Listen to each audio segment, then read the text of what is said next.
President of the European Parliament, Roberta Metsola, thank you for joining us. It's a pleasure to have you here. My first question is, of course, refers to the opening of accession negotiations. In the context of reforms carried out by the Republic of Moldova, what are the chances for opening the accession negotiations by the end of this year? Well, first of all, I'm here in order to congratulate Moldova on the extreme progress that has taken place in this country towards the ultimate goal of joining the European Union. The European Parliament has always been the #1 ally of this country. I will say this before the Moldovan Parliament in a few hours, because we truly believe that Moldova's home is inside the European Union. And we would strongly push for this progress to be reflected by efficiency and political will on the side of the European Union. And therefore, we welcome the report on enlargement that was seen and the progress that was made by Moldova earlier this week in the enlargement summit. And we would still continue to ask that the negotiation processes and the opening of the first clusters will be done. But what if by the end of 2025 Moldova still doesn't manage to start accession negotiations? What could be a new time frame? Well, rather than go into time frame, I would echo President Sandu's request for there to look into solutions of what can be done. Whether those solutions can be creative ones, whether there can be also access to pre-accession opportunities. We saw what happened with the joining of the single European payment area, the roaming agreement. We will also push for pre-accession funding to be part of the multi-annual financial framework as a parliament, as the budgetary authority. And we would continue to look at the council and say we cannot, and I say this from experience because I come from a country that waited for a long time to join the European Union, let a country that has courageously decided that they should join the European Union, have shown impressive progress, have shown that the population is ready, have made changes, still many to be made of course, it's a merit-based process and this takes time, that we cannot close the door on them. In discussion in Brussels, there is talk about a possible decoupling of the Republic of Moldova from Ukraine in the EU accession process. How do you see this scenario, and do you believe that Moldova could advance individually? Well, in a way, the enlargement process is about the individuality of countries. This week we saw that you had the list of countries that are looking to join the European Union, something we are very much in favor of. Enlargement is a win-win.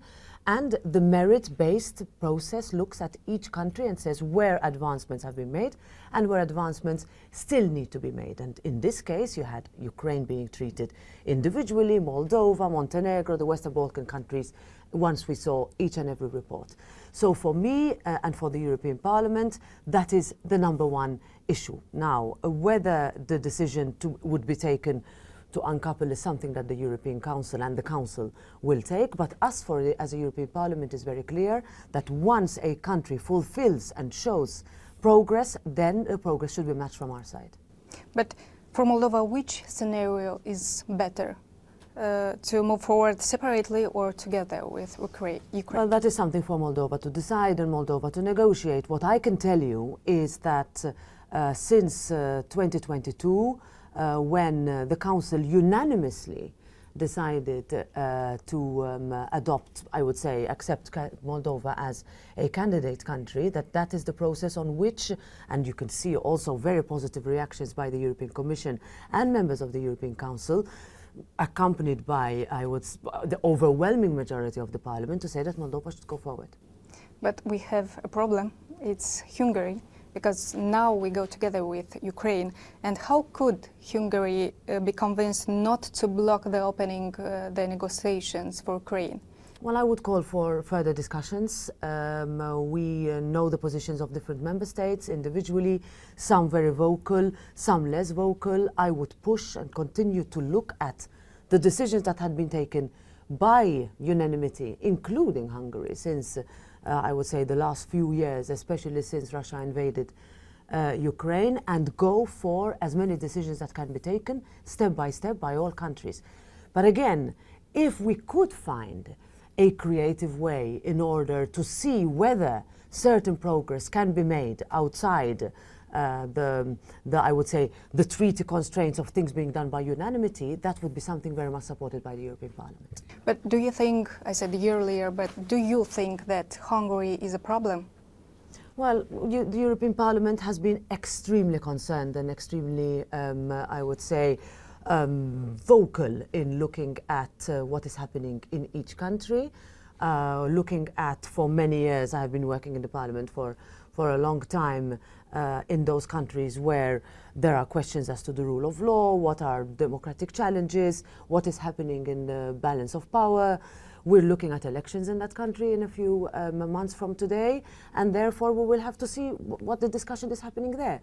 What I would, however, say is that rather than pinpoint at different countries and place blame, I would say let's see what we can do at 27 and push for that. And I can tell you that in the European Parliament we are full supporters of that.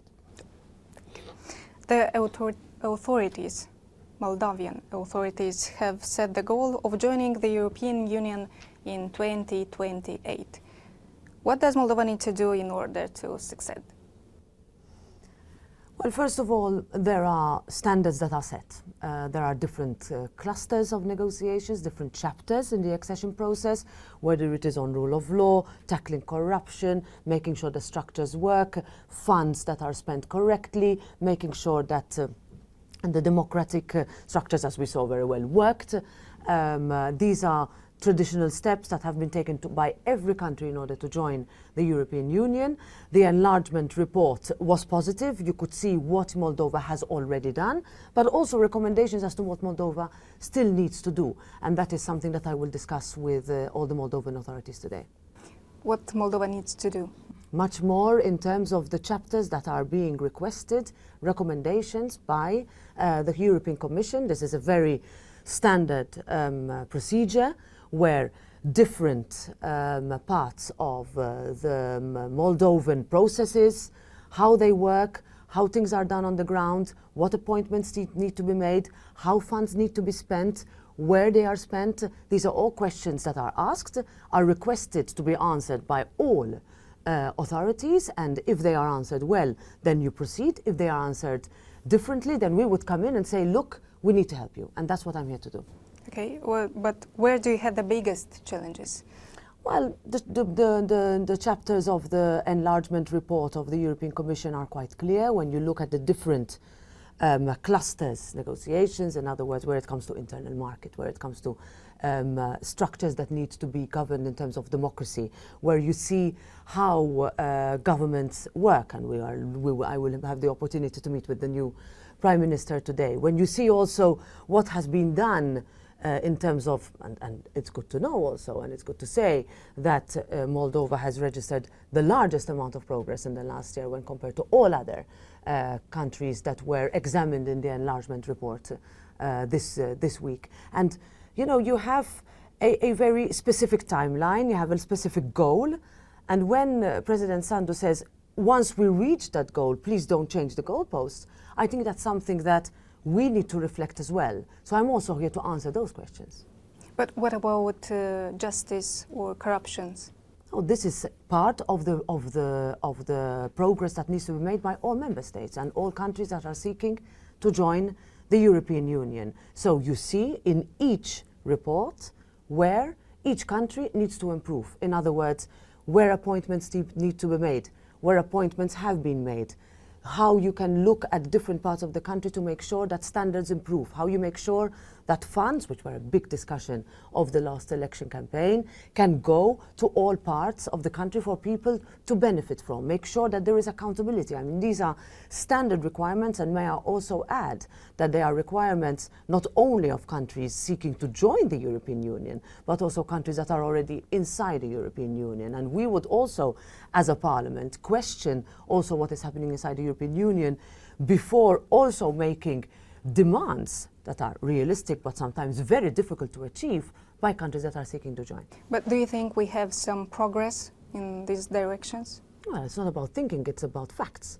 That you have an admission, a confirmation by the European Commission that Moldova has registered the largest amount of progress among all the countries seeking to join. The Council of the European Union has approved an economic growth plan worth 1.9 billion euros. What should Moldova to do to absorb these funds during the 2025-2027? Well, this is where the European Commission is in terms of assisting countries to absorb a primary player, to make sure that through the structures here, and structures would need to also be bolstered, made sure that there is experience, advice that was taken also by other countries, perhaps newer members of the European Union. I remember that this was done with Romania, with Bulgaria, but also with the group of countries, including my own, that joined in 2004, where advice was given as to how funds, first of all, would be disbursed. You see the different tranches that are being given, but of course those tranches come with commitments. They come with making sure that conditions are met. And therefore, you need to be open, you need to be transparent, there needs to be democratic oversight, this needs to be discussed in Parliament.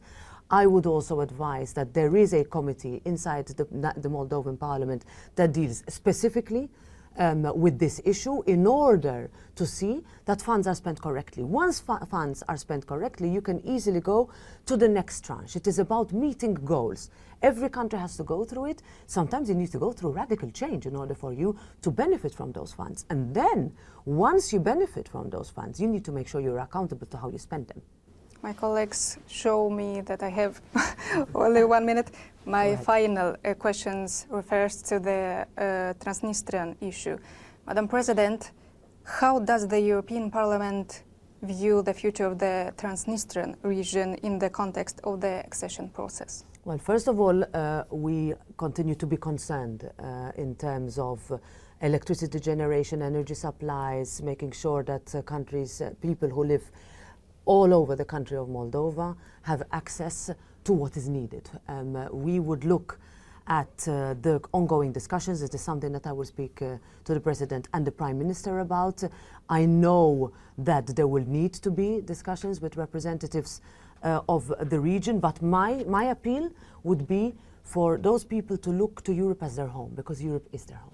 But could Moldova's EU membership be possible without a complete resolution of the conflict? That is not something for us to say now. I would say that that is, first of all, for the Moldovan government to negotiate, and it is also something for us to see how we look at a country in terms of joining the European Union. This is standard, this is what happens everywhere and every time. But could European Union accept a gradual accession? That is definitely not something that we'll speculate on now. Thank you so much. Thank you.